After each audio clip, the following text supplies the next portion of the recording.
नमस्कार, आप देख रहे हैं आपका पसंदीदा कार्यक्रम कालचक्र। मैं हूं पूजा और मेरे साथ हैं प्रश्न कुंडली विशेषज्ञ पंडित सुरेश पांडे जी। पंडित जी, बहुत बहुत स्वागत है आपका। धन्यवाद। कहीं आपकी रसोई में राहु, केतु या शनि छिपकर तो नहीं बैठे हैं? समय रहते ही जान लें रसोई के अशुभ संकेत। कालचक्र स्पेशल। जी हाँ, किसी भी घर की किचन पूरे परिवार का केंद्र होती है। किचन का वास्तु और किचन में रखी चीजों का हमारे जीवन और भाग्य से बहुत गहरा नाता है। आपको ये जानकर हैरानी होगी कि किचन में रखी छोटी से छोटी चीज आपको ग्रहों के कुचक्र में फंसा सकती है, आपकी सुख शांति छीन सकती है, आपको अर्श से फर्श पर ला सकती है और आपके लिए हर वक्त परेशानी बढ़ा सकती है। इसलिए अपने किचन में चीजों को सही ढंग से रखें और सही तरह से इस्तेमाल में लाएं, जिससे आपको बरकत मिले, खुशियां मिले, सफलता मिले और ग्रहों की काली छाया आपके परिवार पर कभी ना पड़ पाए। तो चलिए किचन से जुड़ी अपनी चर्चा को शुरू करते हुए बात करते हैं उन लोगों की जिनके किचन में आए दिन मुश्किलें खड़ी हो जाती हैं। ऐसी मुश्किलों की वजह क्या कोई ग्रह है, ये जानते हैं पंडित जी से।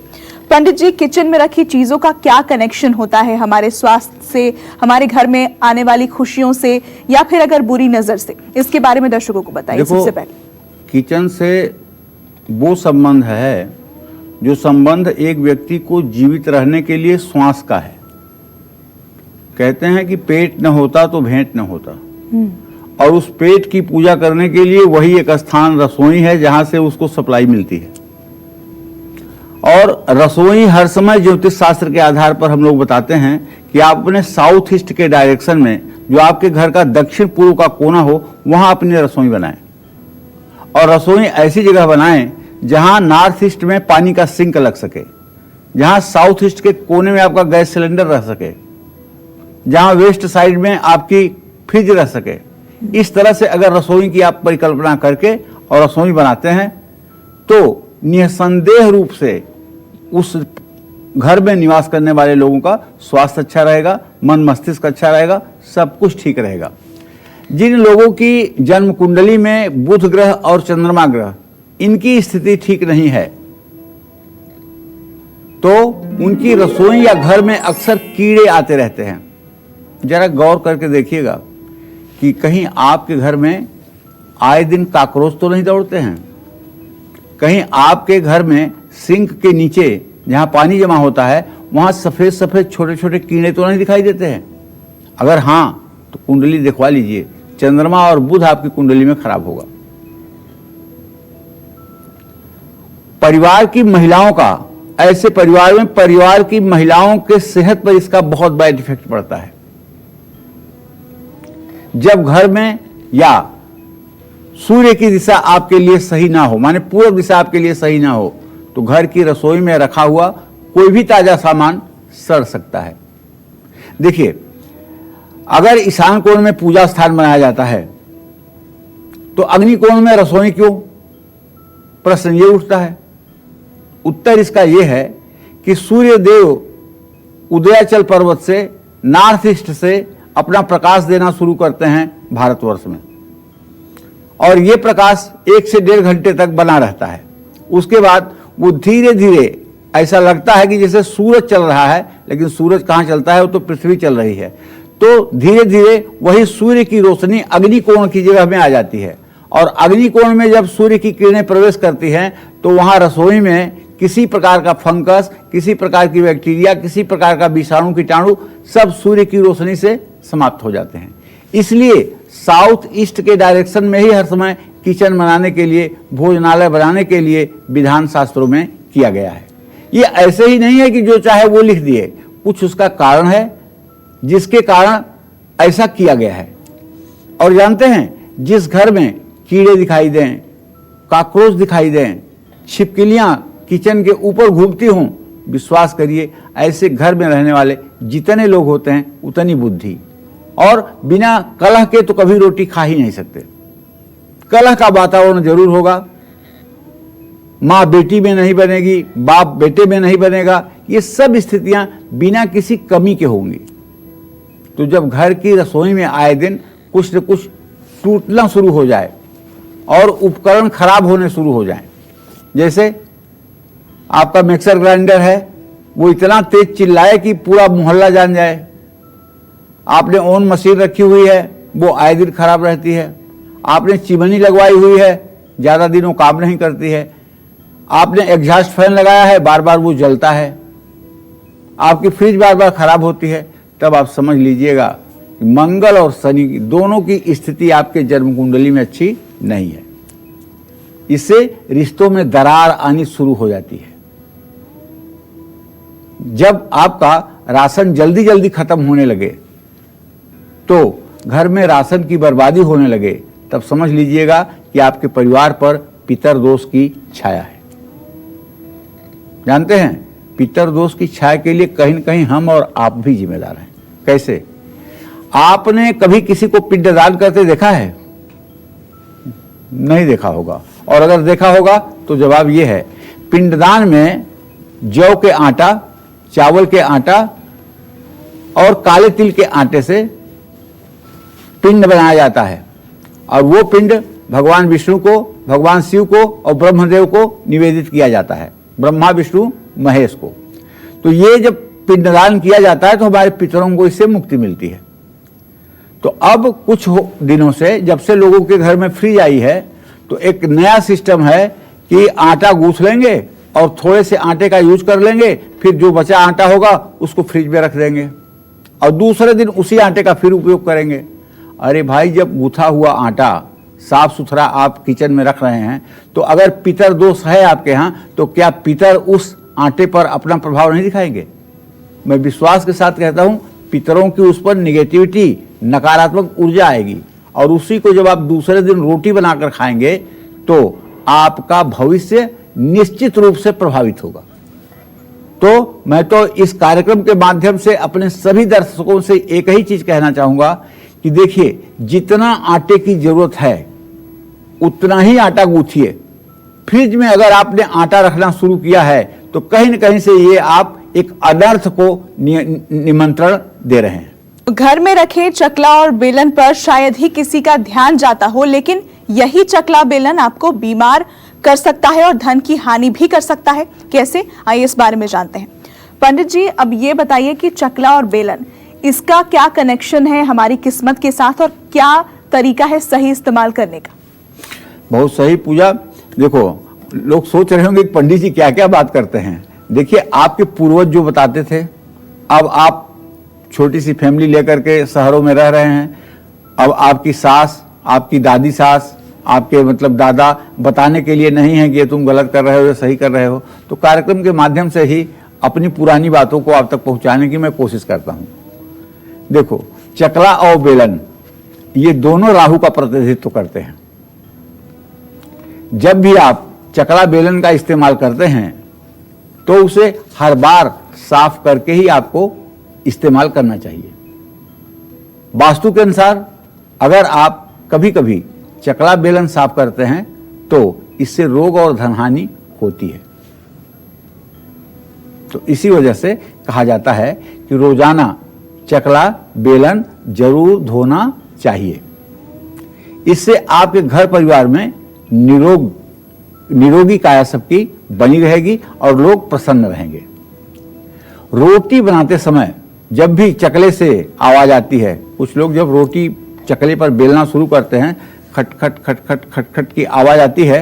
जो चकले के 3 पैर होते हैं, कभी एक उठता है, कभी एक गिरता है, कभी एक उठता है, कभी एक गिरता है, आवाज आती है। ये आवाज शुभ नहीं है, ये अशुभ संकेत है, ये गलत सिग्नल है। इससे धनहानि होती है और धनहानि के साथ साथ सम्मान भी प्रभावित होता है। आज ध्यान दीजिएगा रोटी बनाते समय कि कहीं आपका चकला आवाज तो नहीं करता है। और आपके चकले से अगर रोटी बनाते समय आवाज आ रही है तो इसको आप बंद करिएगा। कैसे बंद करेंगे? चकला अगर नहीं बदल सकते हैं तो बंद कैसे करेंगे? तो तीनों पाए जो उसके होते हैं उसमें देखिए कि किस तरफ ये लुढ़क रहा है। जहां लुढ़क रहा हो उसके नीचे थोड़ा सा कागज लपेट करके लगा दीजिए, जिससे उसकी आवाज आना बंद हो जाए। चकला बेलन हमेशा खड़ा करके रखना चाहिए जब उसका इस्तेमाल नहीं करना है। और कभी भी किसी भी बर्तन पर या किसी जगह चकले और बेलन को लेटा कर नहीं रखना चाहिए। ये बात भी समझ लीजिए। चकले और बेलन को अगर आप लेटा करके रखते हैं तो निश्चित रूप से ऐसे लोग, एक तो राशन के जहाज होते हैं, बहुत ज़्यादा भोजन करते हैं, दूसरी बात असंतोष बहुत ज़्यादा मन में रहता है। तो किस दिन चकला बेलन खरीदना चाहिए और किस तरह का चकला बेलन आपको किचन में रखना चाहिए, इस सब मैं विस्तार से आपसे चर्चा करने वाला हूं। आप हमारे साथ बने रहिए। दिन चकला बेलन खरीदना आपकी सेहत के लिए घातक साबित हो सकता है। किस तरह का चकला बेलन आपको निरोगी बना सकता है, साथ ही किचन में चकला बेलन को गंदा छोड़ना आपको कौन सा नुकसान पहुंचा सकता है, आइए जानते हैं। पंडित जी इस बारे में बताइए। और साथ ही एक और चीज जो मैं यहाँ पर जोड़ना चाहूंगी कि कुछ लोग चकले का इस्तेमाल नहीं करते हैं, वो किचन की स्लैब पर ही बेलन से रोटियां बनाते हैं, क्या ये सही है? ये इधर भी चलन में आया है। पूजा जो तुम कह रहे हो ना, ये प्रैक्टिकल बात कह रहे हो। इधर भी चलन में आया है कि खड़ी होकर के महिलाएं और अपने प्लेटफार्म पर किचन के और उसी पे रोटी बना लेती हैं। ये अभी चलन में आया है, पहले ऐसा नहीं था। तो मैं कहना चाहूंगा कि ये उचित नहीं है। फर्श पर रोटियां बनाना ये उचित नहीं है। हर दिन आप चकला बेलन के लिए अगर खरीद रहे हैं तो ये हर दिन उसके लिए शुभ नहीं है। अगर आप स्टील या लोहे का चकला खरीद रहे हैं तो शनिवार को कभी भूल करके न खरीदें। पंचक जब लगा हो, धनिष्ठा, सद्भिषा, पूर्व भाद्रपद, उत्तर भाद्रपद, रेवती, ये 5 नक्षत्र जब हों तब आपको नहीं खरीदना चाहिए।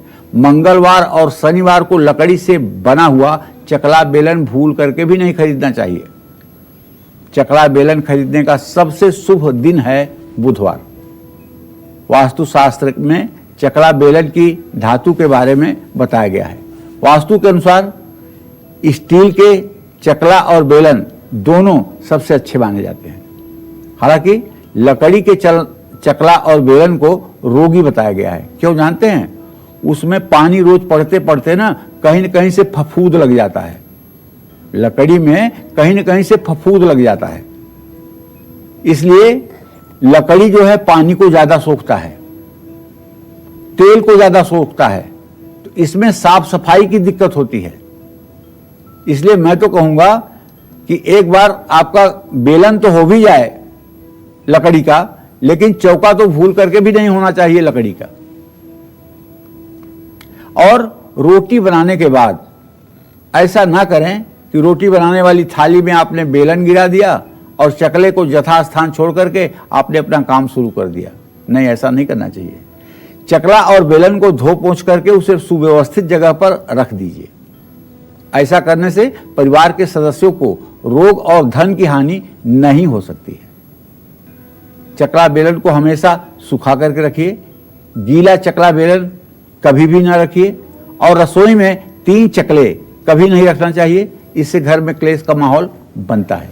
सबसे बड़ी बात, सबसे अच्छा आपको बताऊं, अगर आप पत्थर का चकला और पत्थर का बेलन इस्तेमाल करें तो मैं विश्वास के साथ कह सकता हूं इसकी सारी पॉजिटिविटी आपको मिलेगी। लेकिन ये उन घर की महिलाएं करें जिनके हाथ से सामान नहीं गिरता है, और जो लापरवाह हैं, जिनकी सोच कहीं रहती है, काम कहीं, जिनके हाथ से दूध चूल्हे पर आए दिन गिरता है, चाय बनाते समय चाय गिरती है, तो ऐसी महिलाओं को अपने घर में पत्थर का चकला बेलन नहीं रखना चाहिए, क्योंकि वो भी हाथ से छूटेगा, गिरेगा, टूटेगा, जो एक अशुभ संकेत देता है। तो किचन में रखा हुआ तवा, रोटी बनाने वाला तवा, कैसे मानहानि करा सकता है, कैसे रोग बढ़ा सकता है, कैसे गरीबी बढ़ा सकता है, और अगर गंदा तवा है तो कैसे ये आपको विपत्तियों में फंसा सकता है। इन सब विषयों पर मैं चर्चा करूंगा। आप हमारे साथ बने रहें। तो किचन में तवे को कैसे रखना चाहिए, तवे को कैसे साफ करना चाहिए, तवे पर कौन सी चीजें नहीं रखनी चाहिए, इसके अलावा गंदा तवा आपको कौन कौन सी परेशानियां दे सकता है, आइए जानते हैं पंडित जी से। पंडित जी, तवे का क्या कनेक्शन है किस्मत के साथ? कहते हैं ना कि गरीब हो चाहे अमीर, होता सबके यहाँ लोहे का ही तवा है। गरीब हो या अमीर, होता सबके यहाँ लोहे का ही तवा है। एक ऐसी चीज है जो पूरे भारत में नहीं, पूरे विश्व में एक जैसी यूज होती है। हाँ, कहीं कहीं अपवाद बस स्टील के भी तवे आज निकल चुके हैं, वो भी लोहे से ही संबंधित है। तो तवा अगर गंदा है और तवा अगर सही डायरेक्शन में नहीं रखा गया है तो राहु का अशुभ प्रभाव आपके घर के ऊपर दिखने लगेगा। कैसे आप जानेंगे कि राहु का प्रभाव खराब है? आप देखिए कि आपके घर में कितनी छिपकलियां हैं। अगर हैं तो राहु दोष शुरू हो चुका है। लाल चींटियां निकलती हैं, अगर हां तो राहु दोष शुरू हो चुका है। कोई सामान अगर आपके घर में आया है, ज्यादा यूज नहीं हुआ है, तभी अगर वो बार बार खराब हो रहा है, तब भी राहु दोषकारी है। कोशिश करने के बाद भी धन संचय नहीं हो रहा है, तब भी राहु दोष कारक है। तो ऐसे में मानहानि, रोग और दरिद्रता ये गंदा तवा बढ़ाता है। गंदे तवे पर कभी भी रोटी ना रखें। कुछ लोग करते क्या हैं, रोटी जब बना के तैयार हो गया तो उसी तवे पर रोटियां रख देते हैं एक जैसे, और ऊपर से किसी बर्तन से, किसी थाली से ढक देते हैं, और जब भोजन करने वाले आते हैं उसी में से निकाल करके देना शुरू करते हैं। नहीं, ये गलत है। अगर आपको रखना ही है तो रखिए बेशक, लेकिन उसे थाली में रखिए और थाली से ही ढकिए। ऐसा अगर आप नहीं मानते हैं और ऐसा करते हैं, तवे पर रोटी रख करके वहीं से वितरण की जाती है, तो ये रोग और दरिद्रता दोनों को बढ़ाने वाला है। गंदा तवा राहु के प्रकोप को बढ़ाता है। रात में रोटी पकाने के बाद हमेशा तवा धो करके ही रखना चाहिए। और जिन लोगों के तवे का पिछला हिस्सा जंग या मूर्छा जैसा लगा हुआ हो, या जिसकी पपड़ियां टूट रही हों, तब तो समझिएगा कि ये अनर्थ है। इसीलिए आगे से भी पीछे से भी तवा की सफाई होनी चाहिए। तवा हमेशा ऐसी जगह रहे जहां से वो सभी को दिखाई न दे। तवा कभी भी उल्टा करके नहीं रखना चाहिए। भोजन बनाने के बाद कभी भी तवा गैस पर न छोड़ें। दूसरी बात, तवे पर गर्म पानी का छींटा ना मारें। अगर छींटा मारना है आपको तो दूध का छींटा मारें। तवा जब गर्म हो जाए तो उसके ऊपर थोड़ा सा दूध का छींटा मार करके तब उसके बाद में आप रोटी बनाना शुरू करें। और तवे पर पहली रोटी चाहे छोटी सी 2 सेंटीमीटर की बनाइएगा, वो रोटी आप चूल्हे में आग पर डालिएगा। पहले वो अग्निदेव के लिए, फिर दूसरी रोटी बनेगी गौ माता के लिए, उसके बाद फिर पारिवारिक सदस्यों के लिए, अंतिम रोटी कुत्ते के लिए भी बनेगी। तवे पर कभी भी कोई जूठी सामग्री भूल करके भी नहीं रखना चाहिए। और तवा कभी भी किसी धारदार हथियार से साफ नहीं करना चाहिए। कोई नुकीली चीज है और उससे आपका तवा गंदा हुआ है, उससे आप घिस कर साफ कर रहे हैं, ये शुभ संकेत नहीं है। इससे भी बहुत तनाव बढ़ता है, इस बात का ध्यान रखें। कोरोना काल में समय रहते ही किचन के अशुभ संकेतों को पहचान ले। किचन में किया गया मामूली सा सुधार आपको पैसा, सम्मान, शोहरत, सुख और खुशियां दे सकता है। आज कालचक्र में पंडित सुरेश पांडे जी आपको किचन से जुड़े 10 उपाय बता रहे हैं। अपनी चर्चा को आगे बढ़ाते हुए अब बात करते हैं किचन में रखे चाकू की। चाकू किचन में सबसे ज्यादा इस्तेमाल किया जाता है, इसलिए आपको चाकू से जुड़ी किसी भी तरह की गलतियों से बचना है, वरना यही चाकू आपकी जिंदगी को बर्बाद कर सकता है। चाकू की क्या है सही जगह, चाकू को किचन में किस तरह रखना चाहिए और चाकू को कहां भूल कर भी नहीं रखना चाहिए, आइए जानते हैं चाकू का पूरा वास्तु। पंडित जी, चाकू का किस तरह से हमारी किस्मत से जुड़ाव है और क्या तरीका है, सही तरीका इसको इस्तेमाल करने का, सही तरीका इसको रखने का, इसके बारे में दर्शकों को बताइए। बहुत इंटरेस्टिंग बात यह है पूजा, मतलब लोग सोचते होंगे कि चाकू तो चाकू, उसको चाहे जहाँ रख दो। कुछ लोग उसको सब्जी की टोकरी में रख देते हैं और कुछ लोग उसको अपने उस पे जो उनका बेसमेंट होता है उसके ऊपर रख देते हैं, और कुछ लोग अपने प्लेटफॉर्म पे रख देते हैं। और चाकू ढूंढने के लिए यहाँ वहाँ घर के सदस्य घूमते रहते हैं, अरे वो चाकू देखी किसी को, चाकू दिखी। ऐसा नहीं होना चाहिए। चाकू रखने की पूजा एक निश्चित जगह होनी चाहिए। जब तक आप इस्तेमाल करें उसका तब तक इस्तेमाल करें। जब आप उसका इस्तेमाल नहीं कर रहे हैं तो ऐसे निश्चित स्थान पे आप चाकू रखें जहां अंधेरे में भी आपको छूने पर चाकू मिल जाए, पहली बात। दूसरी बात, चाकू रसोई में सबसे ज्यादा इस्तेमाल होने वाला औजार है। इसके बिना रसोई का सारा काम अधूरा है। लेकिन चाकू भी आपके घर की सुख समृद्धि, वैभव की बर्बादी कर सकता है। रसोई या घर में कैंची, चाकू हमेशा ऐसा रखें जिससे उसका नुकीला भाग ऊपर की तरह ना हो। मतलब चाकू जहां हम पकड़ते हैं उसको नीचे की तरफ और जहां से काटता है उसको ऊपर की तरफ, ऐसा कभी चाकू ना रखें। कुछ लोगों के डाइनिंग टेबल पर अगर ऐसा चाकू रखा हुआ है तो आज ही बदल देना चाहिए, उसका नुकीला हिस्सा नीचे की तरफ कर देना चाहिए। नुकीला हिस्सा बाहर रहने पर वातावरण में निगेटिविटी पैदा करता है, नकारात्मक ऊर्जा पैदा करता है, जिससे वहां रहने वाले लोगों के चेहरे पर तनाव और खिंचाव की स्थिति दिखती है। सकारात्मक ऊर्जा के प्रवाह को रोकने का भी काम ये उल्टी चाकू करती है। इससे परिवार के सदस्यों पर बैड इफेक्ट पड़ता है। रसोई में बहुत लोग ऐसे भी होते हैं ना कि कील लगा दिए हैं दीवार में और वहीं कैंची रखना है टांग दिए, चाकू रखना है तो उसको भी टांग दिए। तो ये भूल करके भी ऐसा ना करें। चाकू के नुकीले सिरे सेहत के लिए हानिकारक होते हैं। दीवार पर कैंची या चाकू लटकाने से कंगाली आती है। घर के साउथ ईस्ट के डायरेक्शन में कैंची या चाकू कभी भूल करके भी नहीं रखना चाहिए। इससे दुर्भाग्य के दरवाजे खुल जाते हैं। दक्षिण पूर्व दिशा का तत्व अग्नि तत्व है और वहां लकड़ी की प्रधानता है, जिसकी वजह से हमारा स्वास्थ्य खराब रहता है और धनहानि होती है।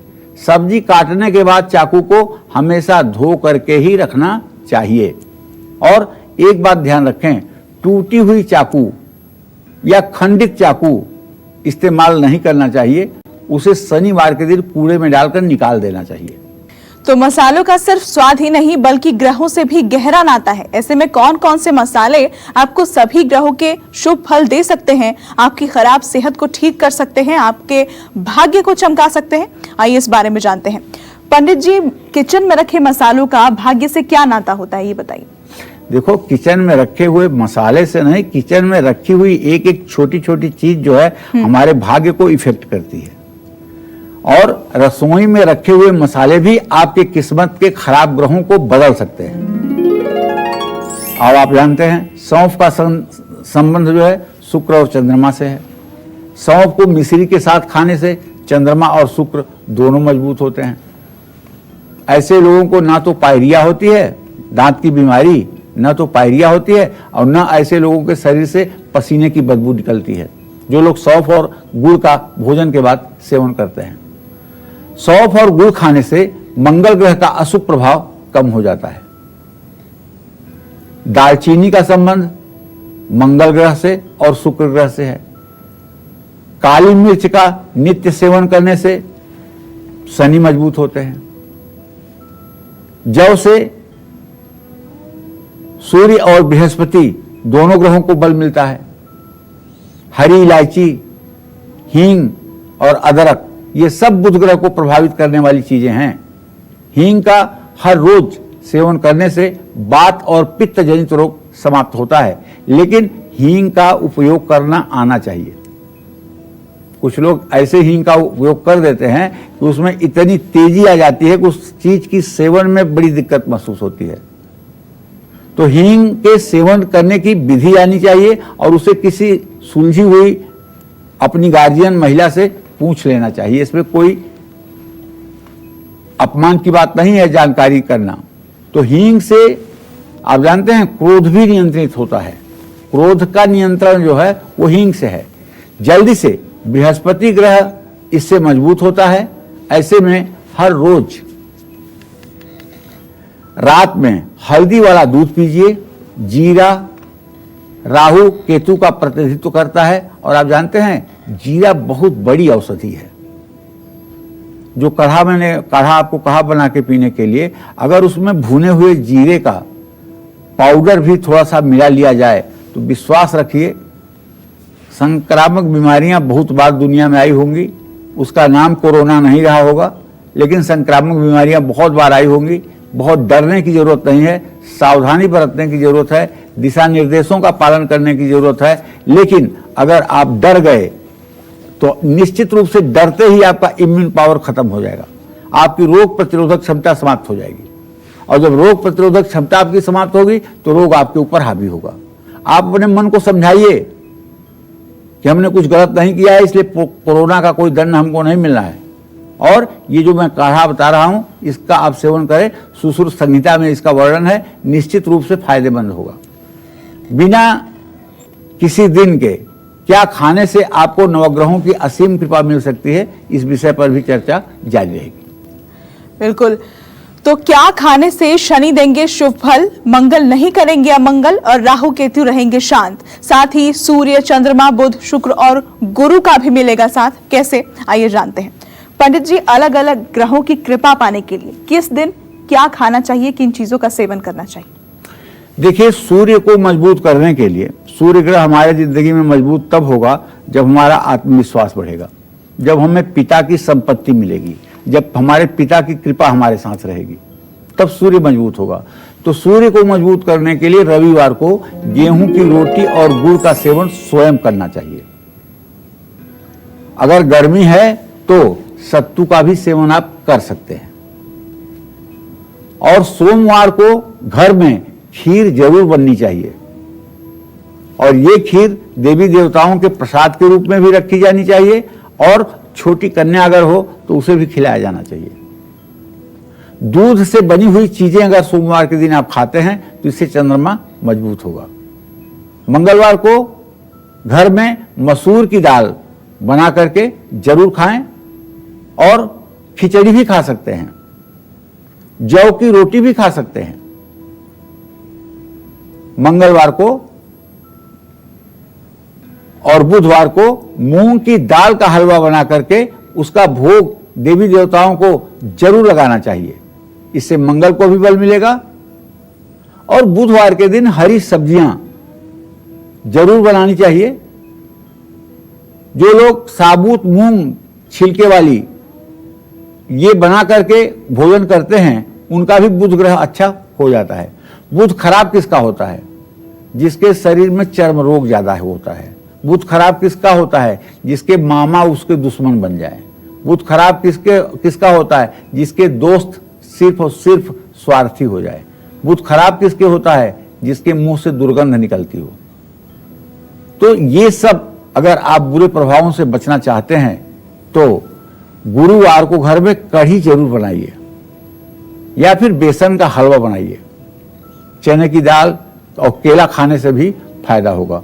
बृहस्पतिवार को आप चाहें तो चने की दाल बना करके और उसको अच्छे से फ्राई करके उसका उपयोग सप्ताह में एक दिन आप कर सकते हैं। शुक्र जब अशुभ स्थिति का फल दे तो शुक्रवार में चीनी मिला करके जरूर खाएं। शुक्र खराब फल क्या देगा?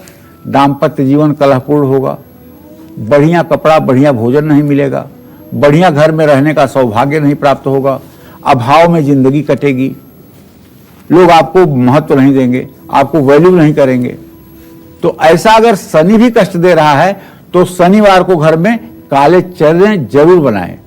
और यदि आपके यहाँ काम करने वाले लोग जल्दी जल्दी छोड़कर चले जाते हैं और आप आए दिन लेबर के लिए परेशान रहते हैं, आए दिन कर्मचारियों के लिए परेशान रहते हैं, तो आपको चाहिए शनिवार के दिन काले चने भिगोकर उसका छौंक लगा करके काले चने बना लें और उसके साथ गर्मा गर्म जलेबी, ये सभी अपने कार्यकर्ताओं को आप इज्जत के साथ खिलाएं और स्वयं भी खाएं। इससे निश्चित रूप से आपके यहाँ काम करने वाले लोग टिकाऊ रहेंगे। उड़द की दाल, काली दाल की खिचड़ी, ये शनिवार के दिन प्रातःकाल जरूर खाना चाहिए। और शनिवार को सरसों के तेल में सब्जियां पकाकर खाने से शनिदेव प्रसन्न होते हैं। राहु केतु का अगर आपके ऊपर कष्ट है तो उड़द, तिल और सरसों का सेवन आपको करना चाहिए। जय मां विंध्यवासिनी। चर्चा को आगे बढ़ाते हैं। किसी भी कुपित ग्रह से दूर रहने के लिए और उनके बुरे प्रभावों से बचने के लिए आपको किन चीजों का सेवन बिल्कुल भी नहीं करना चाहिए, साथ ही ग्रहों को बल देने के लिए राशिनुसार क्या ना खाएं, आइए इस बारे में जानते हैं। पंडित जी, आपने ये तो बता दिया कि ग्रहों से शुभ फल पाने के लिए किन चीजों का हमें सेवन करना है, लेकिन ग्रहों के बुरे प्रभाव से बचने के लिए किन चीजों का सेवन हमें बिल्कुल भी नहीं करना चाहिए, इस बारे में बताइए। ठीक बात। देखिए, किसी का सूर्य कुपित हो या नीच राशि का हो और बुरे परिणाम दे रहा हो तो ऐसे व्यक्ति को नमक का सेवन कम करना चाहिए, लेकिन नमक का सेवन कम करना चाहिए। और अगर रविवार के दिन नमक छोड़ रहे हैं तो ये सोने पर सुहागा होगा। सूर्य अगर कुंडली में 11वें भाव में हो और ऐसा व्यक्ति मांसाहार का उपयोग करे तो संतान को कष्ट मिलता है। सूर्य को मजबूत करने के लिए तली हुई चीजों का सेवन कम से कम करना चाहिए। चंद्रमा अगर आपकी जन्म कुंडली में दूषित है तो भूल करके भी किसी प्रकार के मांसाहार का सेवन न करें। चंद्रमा शरीर में जल तत्व की कमी को पूरा करता है, ऐसे में ज्यादा पानी पिएं, ठंडी वस्तुओं का सेवन ना करें, चावल कम खाएं। ऐसे लोगों को ही थायराइड की बीमारी होती है। थायराइड के जितने भी पेशेंट हैं उन्हें बताना चाहूंगा कि सूर्यास्त के बाद आपको भूल करके भी कोई ठंडी चीज नहीं खानी चाहिए। ऐसी चीजें ना खाएं जिसमें मैथोल हो। जन्म कुंडली में वृषभ, कर्क, तुला, धनु, मकर, कुंभ का चंद्रमा हो तो रात को दूध नहीं पीना चाहिए। या कोई लग्न हो, 10वें भाव में यदि आपके चंद्रमा हो तो आपको रात में दूध नहीं पीना चाहिए। जिन लोगों का मंगल कुपित होता है उनको रात में जल्द भोजन करना चाहिए। वैसे तो सभी को अगर संभव है तो 8 बजे रात तक भोजन कर लेना चाहिए। जब आप 8 बजे तक भोजन कर लेंगे तो 9-10 बजे तक सो करके और आप ब्रह्म मुहूर्त में उठ पाएंगे। लेकिन यदि आप साधना में हैं, साधना का मतलब पढ़ाई कर रहे हैं, वो भी सरस्वती की साधना है, तो आपके लिए कोई समय का बाउंडेशन नहीं है। आप जब तक पढ़ना चाहें पूरी रात पढ़ें, जब फिर आप उठेंगे तो जब आप उठेंगे तो उसी समय सूरज उदय मान करके और अपने नित्य क्रिया को करें। क्योंकि देवी देवताओं की साधना में जितना आदमी परिश्रम करता है उससे कम मेहनत सरस्वती की साधना में नहीं होता है। सरस्वती की साधना बहुत कठिन और दुष्कर है। जो विद्यार्थी ऐसा करते हैं उनके ऊपर कोई कानून नहीं लागू होता है, बल्कि वो एक समय के अनुसार जैसे जो भी करते हैं वो ठीक है। रात में हल्का भोजन करना चाहिए। जिन लोगों का मंगल थोड़ा सा भी कुपित होता है उनको ज्यादा देर तक धूप में बिल्कुल नहीं बैठना चाहिए। और मंगल अगर कमजोर हो तो तेज मसालों का भी सेवन नहीं करना चाहिए। बुध अगर कुपित हो तो कभी भी तनाव या जल्दबाजी में भोजन ना करें। बुध खराब हो तो दालों का सेवन कम से कम करें। कच्ची सब्जी ना खाएं, कांच के बर्तन में भोजन ना करें और पानी भी ना पिएं। तेज नमक या पैक्ड फूड भी आपको नहीं खाना चाहिए। तो अगर शनि, राहु, केतु आपको अशुभ फल दे रहे हैं या फिर गुरु और शुक्र ग्रह कुपित होकर आपको अनिष्ट कर रहे हैं तो ऐसे में आपको कौन सी चीजों का सेवन बिल्कुल नहीं करना चाहिए, आइए इस बारे में भी जान लेते हैं। पंडित जी बताएं इस बारे में। देखिए, हर चीज हर आदमी के लिए लाभकारी नहीं होती है। हर चीज हर आदमी के लिए लाभकारी नहीं होती है। इस संसार की 7 अरब आबादी है, 7 अरब लोगों का 7 अरब दिमाग है और सबके अपने अपने टेस्ट अलग हैं। तो जिन लोगों का बृहस्पति खराब होता है, वो मकर राशि में है या फिर अस्त हुआ पड़ा है, तो ऐसे लोगों को साधु संतों की तरह भोजन करना चाहिए। मतलब एकदम सात्विक, पूर्ण रूपेण, जो किसी प्रकार की हिंसा के द्वारा न प्राप्त किया हुआ हो, जो मेहनत और परिश्रम के धन से व्यवस्थित किया गया हो, ऐसा भोजन साधु संतों का भोजन, सात्विक भोजन कहलाता है। हमेशा अपनी भूख से कम भोजन करें। अगर आप अपने पेट का अंदाजा नहीं लगा पाते हैं तो ये बड़े शर्म की बात है। आप जितना भोजन कर सकते हैं उसमें 25% भोजन आप ना करें। एक कहावत है, कम खाए न मरे न मोटाए। अगर आप कम खाना खाओगे तो ना तो जल्दी बीमारी होगी, ना तो मरोगे और ना तो बहुत मोटे होगे। जिन लोगों का शुक्र कुपित होता है उनको ठंडी और मीठी चीजें कम खानी चाहिए। और शराब का सेवन तो बिल्कुल भूल करके भी नहीं करना चाहिए, क्योंकि सब कुछ होते हुए भी आप 10 मिनट के लिए शराब जब पीते हैं तो भिखारियों जैसी स्थिति में आ जाते हैं। इसलिए बिल्कुल शुक्रवार के दिन तो इसका सेवन नहीं ही करना चाहिए। और यदि शनि का बैड इफेक्ट आपके जीवन पर पड़ रहा है तो भाई भूल करके भी आपको अल्कोहल, शराब का सेवन और मांसाहार का सेवन नहीं करना चाहिए। तामसी भोजन न करें। तामसी भोजन क्या है? तामसी भोजन उसे कहते हैं जिस भोजन को 2 घंटे से ज्यादा पहले से बनाया जा चुका है। यातयामम, गत रसम, ऐसा फल जिसका रस सूख गया हो। पूर्ति, पौ में इति प्रत्यय लगा हुआ है, मतलब प्रकृति द्वारा दुर्गंधित। प्रकृति द्वारा क्या दुर्गंधित है? लहसुन और प्याज। वो पैदा होते ही बदबू करता रहता है। यातयामम गतरसम पूत पर्युषितम चयत उच्छिष्टम चामेध्यम भोजन हतावश्य प्रिय। और किसी का जूठा, ये उच्छिष्ट कहते हैं इसको, किसी का झूठा भोजन करने से भी तामसिक वृत्तियां बढ़ती हैं और तामसिक वृत्ति में आलस्य, निद्रा और प्रमाद होता है। तो राहु की दशा में मछली का सेवन नहीं करें। राहु खटाई और मिठाई इनका सेवन करने से अशुभ फल देता है। केतु की दशा हो तो बीज वाली सब्जियों का सेवन नहीं करना चाहिए। उड़द की दाल भी नहीं खानी चाहिए। और केतु की शुभता के लिए सादा भोजन खाएं और जमीन के नीचे उगने वाली चीजों का सेवन बिल्कुल करें। जय मां विंध्यवासिनी। चलिए अब बात करते हैं किचन से जुड़े उन नियमों की जिसकी अनदेखी आप अक्सर करते हैं, लेकिन आप उन बातों की इंपॉर्टेंस को नहीं जानते हैं। क्या है किचन से जुड़े वो नियम? आइए जानते हैं इस बारे में। पंडित जी, किचन से जुड़े वो कौन से नियम है जिनकी अनदेखी करना हम पर भारी पड़ सकता है? देखिए, ऐसा है कि रसोई घर में किचन में एक स्टैंड होता है कुछ लोगों का। तो किचन स्टैंड के ऊपर आप सुंदर फल और सब्जियों के चित्र लगा सकते हैं, और अगर इसे पश्चिम वाली दीवार पर लगाएं तो उत्तम होगा। दूसरी बात, अगर घर की ऊंचाई आपके फर्श से फ्लोर की ऊंचाई 10.5 फीट के ऊपर है तो आप अपने पूरब की दीवार पर एक सुंदर सा मां अन्नपूर्णा का प्यारा सा चित्र आपको लगा देना चाहिए। और एक चंदन की जो रेडीमेड माला आती है उसको सदा सर्वदा के ऊपर उनको चढ़ा देनी चाहिए।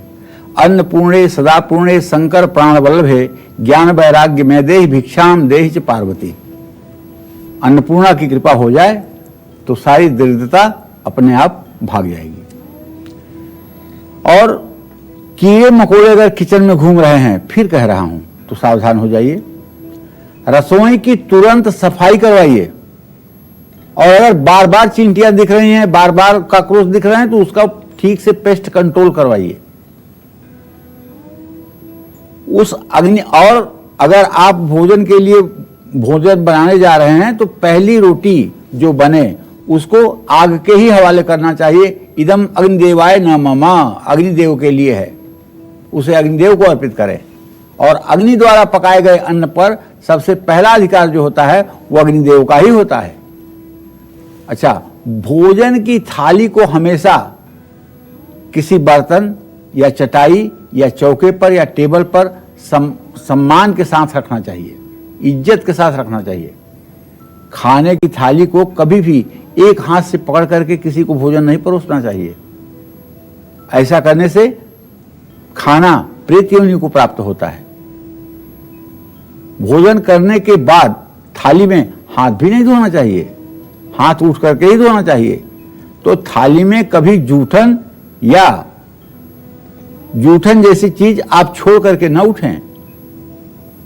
हम ये नहीं कहते हैं कि आप चाहे बीमार पड़ जाएं, चाहे मर जाएं, लेकिन थाली समाप्त ही कीजिए। ऐसा अगर नहीं कर सकते हैं तो कोई बात नहीं, लेकिन उस दिन सबक लीजिए कि आगे से जो मैं भोजन कर सकूंगा उतना ही अपने पास रखूंगा, नहीं तो उसके पहले उसे निकलवा दूंगा। तो थाली में कभी जूठन मत छोड़िए। थाली को कभी किचन स्टैंड या पलंग या टेबल के नीचे या ऊपर न रखें। रात में भोजन के जूठे बर्तन सिंक में बिल्कुल न रखें। कुछ लोग क्या करते हैं, सिंक में सारे बर्तन रात के रखे रहते हैं और जब फिर सुबह होता है उनकी काम वाली आती है या खुद मतलब कि वो जब समय पाते हैं तब बर्तनों को धोते हैं। तो रात भर में वो जो निगेटिविटी आपके पूरे किचन में बनी हुई है, उस निगेटिविटी से आप बच पाएंगे क्या? तो ऐसे में जब सभी लोग भोजन कर लें तो तो आपको 10 मिनट किचन में खड़े होकर के किचन की सफाई और किचन के बर्तनों को धुल करके रखना चाहिए। भोजन करते समय आपको किन बातों का खास ख्याल रखना चाहिए और रात के समय किन चीजों को बिल्कुल नहीं खाना चाहिए, आइए इस बारे में भी जान लेते हैं। पंडित जी, किचन से जुड़े तमाम नियम आपने बता दिए, अब जाते जाते दर्शकों को भोजन से जुड़े नियम भी बता दीजिए। हाँ, देखिए, भोजन से अगर आप बचपन में भोजन कभी दक्षिण मुंह करके बैठे होंगे तो आपके घर वाले कहेंगे दक्षिण मुंह करके भोजन ना करो, पिता की आयु कम होती है। ऐसी मान्यता है ना, ऐसा आप लोगों ने सुना होगा। तो भोजन करने से पहले देवी देवताओं का आवाहन करें। गीता में भी लिखा है कि जो भी भोजन के निमित्त वस्तु है वह ब्रह्म को ही अर्पित है। ब्रह्म तेन गंतव्यम ब्रह्म कर्म समाधिनाम। तो कहने का मतलब कि भगवान का, श्री हरि विष्णु का मन में ध्यान करिए और उनसे कहिए कि हे भगवान, ये जो कुछ भी नैवेद्य हमारे पास उपलब्ध है इसे आप स्वीकार करें और यह आपका प्रसाद हो जाए, हमारे मन मस्तिष्क को सुचारू रूप से गतिशील बनाए। ये प्रसाद मैं आपका जब सेवन करूं। भोजन करते समय ज्यादा बातचीत नहीं करनी चाहिए और भोजन करते समय क्रोध तो बिल्कुल नहीं करना चाहिए। देखिए, भोजन करते समय कुछ लोग क्रोध करते हैं। मैं आपको बताऊं, मैं भी करता था क्रोध भोजन करते समय। लेकिन एक बार मैं क्रोध कर रहा था और मेरे पिताजी वहीं पर खड़े थे। उन्होंने कहा, सुरेश, ये स्वाद और विवाद, इन दोनों चीजों से अपने को अगर अलग रख लो तो बेटा सुखी रहोगे। उसके बाद से मैं अब कभी नहीं कहता हूं कि नमक कम है कि ज्यादा, तेल ज्यादा है कि कम है। स्वाद और विवाद, सचमुच में अगर ये दो चीजों पर हम अपना पकड़ बना लें तो जिंदगी के काफी काम आसान हो जाते हैं। इसलिए स्वाद और विवाद से बचना है। रात में चावल, दही और सत्तू का सेवन करने से भी लक्ष्मी का निरादर होता है। समृद्धि चाहने वालों को और जिन व्यक्तियों को आर्थिक कष्ट है उनको इन सभी चीजों का सेवन रात में नहीं करना चाहिए। भोजन हमेशा पूर्व या उत्तर की तरह ही मुंह करके करना चाहिए। राहु की शांति के लिए रसोई में बैठ करके आप भोजन कर सकते हैं। जूते पहन करके कभी भोजन नहीं करना चाहिए। हफ्ते में एक बार गुरुवार को छोड़कर रसोई की सफाई जरूर करिए। जय मां विंध्यवासिनी। तो कालचक्र के सभी दर्शकों से हम ये अपील करना चाहेंगे कि अगर आप जागरूक, सेफ और स्वस्थ रहेंगे तो समाज और देश हर संकट से पार पालेगा। ऐसे में कोरोना काल में घर बैठे ही सारे उपाय करें और बने रहे कालचक्र के साथ हर रोज 8:50 पर। पंडित जी, आपका भी बहुत बहुत शुक्रिया तमाम जानकारी दर्शकों के साथ साझा करने के लिए। और फिलहाल कालचक्र की पूरी टीम को दीजिए इजाजत। नमस्कार, मैं हूं मानक गुप्ता। अगर आपको हमारा ये वीडियो पसंद आया हो तो इसे लाइक और शेयर जरूर करें और हाँ, हमें सब्सक्राइब और फॉलो करना ना भूलें ताकि आप देश और दुनिया की कोई खबर मिस ना करें। तो जुड़े रहिए हमारे साथ और देखते रहिए News 24।